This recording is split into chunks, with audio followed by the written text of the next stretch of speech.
बाप एक आलसी लड़के से करा देते हैं। चलो, रोली की शादी हुई और हमने गंगा नहाई।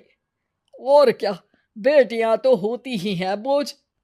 हाँ, पर अब क्या चिंता, उतार तो दिया बोझ तुमने, अब वो लोग समझे। ससुराल में रोली का पति कहता है, देखो, मैं कोई काम नहीं करता, ये बात तुम्हारे मम्मी पापा को बता दी थी मैंने। अब जो किराया आता है दुकान का, उसी से घर का गुजारा करना है। कभी भूल से भी कोशिश ना करना किसी चीज की डिमांड की। क्या मम्मी पापा को पता था कि आप कोई काम नहीं करते? और क्या, बड़ा अच्छे से पता था। उन लोगों को तो तुम बोझ लगती थी, बोल रहे थे कि बस शादी कर लो और कोई मतलब नहीं है। रोली को यह सुनकर बहुत गुस्सा आता है, लेकिन करती भी तो क्या, क्योंकि वो जानती थी कि उसके माता पिता ऐसे ही हैं। जैसे तैसे रोली दिन काट रही थी। रोली को एक प्यारी सी बेटी होती है। धीरे धीरे वो बड़ी होती है और उसके साथ उसकी जरूरतें भी बढ़ती जाती है। सुनिए जी, अब तो सिमी बड़ी हो रही है, उसका स्कूल में दाखिला कराना है। मैंने अब तक तो जैसे तैसे समय काट लिया, लेकिन मैं बच्ची की परवरिश में कोई कमी नहीं रखूंगी। अरे क्या है यार, अब तो लगता है कोई ना कोई काम ढूंढना ही पड़ेगा। अब पति रोज काम की तलाश में जाता और बिना किसी काम के वापस आ जाता। रोली समझ जाती है कि पति के अंदर अब काम करने की क्षमता नहीं है। वो बेटी को उच्च शिक्षा देने के लिए कुछ करना चाहती थी, लेकिन करती तो क्या करती। एक दिन रोली की सहेली कहती है, रोली, मेरी कोई औलाद नहीं है। अगर तू मेरी औलाद को जन्म दे तो मैं तुझे तेरे मुंह मांगे पैसे दूंगी। अरे, तेरी औलाद को मैं कैसे जन्म दे सकती हूँ? सरोगेसी से। बच्चा मेरा और वैभव का ही होगा, लेकिन कोख तेरी होगी। ये संभव है रोली। रोली कुछ सोचकर कहती है, मुझे मंजूर है, लेकिन मैं इसका 2 लाख रुपया लूंगी। अरे कोई बात नहीं, मुझे मंजूर है। रोली खुश हो जाती है कि एक बच्चा पैदा करने का उसे 2 लाख रुपया मिलेगा। वो घर आकर पति को बताती है, वो भी खुश हो जाता है। अब क्या था, डॉक्टर के पास जाकर सहेली का बच्चा रोली की कोख में पलने लगता है। मुझे 20,000 चाहिए मेरे बेटी के एडमिशन के लिए। हाँ हाँ ठीक है, मैं उसके एडमिशन से लेकर सारे खर्चे उसके अकाउंट में डाल रही हूँ। रोली की बेटी का एडमिशन हो जाता है। रोली को लगता है कि वो अब सब कुछ ठीक कर देगी। दिन और महीने आगे बढ़ते हैं। अब एक दिन, एक बात कहूं जी, काश इस बच्चे को मैं रख पाती। मैं अब इससे काफी जुड़ गई हूँ। अरे यार, पता नहीं किसका बच्चा है, अपने पास है ना अपनी मुन्नी। हाँ, लेकिन अब मैं भी इस बच्चे से जुड़ाव फील करने लगी हूँ। लेकिन मैं ये जानती हूँ कि ये मेरा बच्चा नहीं है। दोनों की जिंदगी ठीक चल रही थी, लेकिन कहते ना कि सुख का पल ज्यादा लंबा नहीं होता। एक दिन रोली की सहेली का फोन आता है। रोली, मुझे अब ये बच्चा नहीं चाहिए, मैं अपने पति को छोड़ रही हूँ। अरे लेकिन मुझे पैसों की जरूरत है, बच्चा तुम्हारा है, मैं क्या करूंगी? सहेली बिना कुछ बोले फोन काट देती है, फोन स्विच ऑफ कर देती है। लेकिन रोली के जीवन का तूफान यहीं नहीं रुकता। रोली, मैं इतना भार नहीं उठा सकता। आज पढ़ाई का पैसा मांग रही हो, कल को शादी, कॉलेज और पता नहीं क्या क्या। मैं तुम्हें छोड़ रहा हूं, अपनी बच्ची उठाओ और निकलो इस घर से।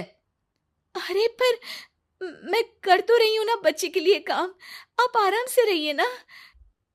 क्या काम कर रही हो, देख रहा हूं मैं। ये छोटा शहर है, यहाँ लोगों को बात बनाते वक्त नहीं लगता। तो मैं क्या करूं? ज्यादा पढ़ी लिखी नहीं हूं, कैसे घर के खर्चे चलाऊं? और आप तो काम करना ही नहीं चाहते। हाँ, ना चाहता हूं और ना ही करूंगा। रोली को पति की बात पर काफी गुस्सा आ जाता है। ठीक है, अगर मेरे जीवन में संघर्ष ही लिखा है तो वही सही। इस वक्त पति होने के नाते आपको मेरा साथ देना चाहिए था, लेकिन नहीं, आपने तो इस हाल में मुझे घर से बाहर निकालने की बात कह डाली। देखो, ये सारी फालतू की बातों के लिए वक्त नहीं है मेरे पास। रोली, जिसकी कोख में किसी और का बच्चा था और साथ छोटी सी बेटी, पति का घर छोड़कर रास्ते पर आ जाती है। रोली के पास मायके के सिवा दूसरा कोई रास्ता नहीं होता। अरे रोली कैसी है? कितने दिनों के लिए आई है? हमेशा के लिए माँ। वो माँ को सारी बात बता देती है। ओए लड़की, इतनी हिम्मत का काम कर लिया। अरे ना ना, यहाँ कोई जगह नहीं है। तुम तो अपना बोरिया बिस्तर उठाओ और निकलो यहाँ से। रोली के पास अब मायके का रास्ता भी नहीं बचता। वो चुपचाप बच्ची को लेकर जा रही थी कि उसे दर्द होता है और वो डॉक्टर के पास चली जाती है। और फिर वहां वो एक प्यारे से बेटे को जन्म देती है। कितना प्यारा है। कितने अभागे हैं इसके माँ बाप जो इसके पैदा होने पर भी नहीं है। तभी वहां डॉक्टर आ जाती है। रोली, बच्चे के पिता तुमसे मिलना चाहते हैं। आपका बहुत बहुत शुक्रिया। मैं इस बच्चे को पालूंगा। भले ही इसकी माँ ने इसे छोड़ दिया हो, पर मैं अपनी जिम्मेदारी निभाऊंगा। तो क्या आप मुझे इसके पैदा करने के लिए जिन पैसों की बात हुई थी वो भी देंगे? हाँ, और साथ ही आप चाहें तो मेरे घर में रहकर मेरे बच्चे की देखभाल भी कर सकती हैं। मैं उसके लिए आपको सैलरी दे दिया करूंगा। रोली को लगता है कि जैसे भगवान ने उसके लिए सुकून का रास्ता खोल दिया। वो अब मुकेश के साथ उसके घर चली जाती है, जहां रहकर वो उस बच्चे की देखरेख करती है। अब मुकेश के घर को रोली अच्छे से संभाल लेती है। उसके लिए खाना बनाने से लेकर बच्चों की देखभाल और घर की देखरेख। धीरे धीरे मुकेश को रोली से प्यार हो जाता है। रोली, तुम्हारी बेटी और मेरा बेटा बिल्कुल भाई बहन की तरह साथ रहते हैं। हाँ, आखिर है तो एक ही कोख के बच्चे, अटैचमेंट तो होगा ही ना। रोली, तुमने घर और मुझे दोनों को संभाल लिया। ये तो मेरा काम है।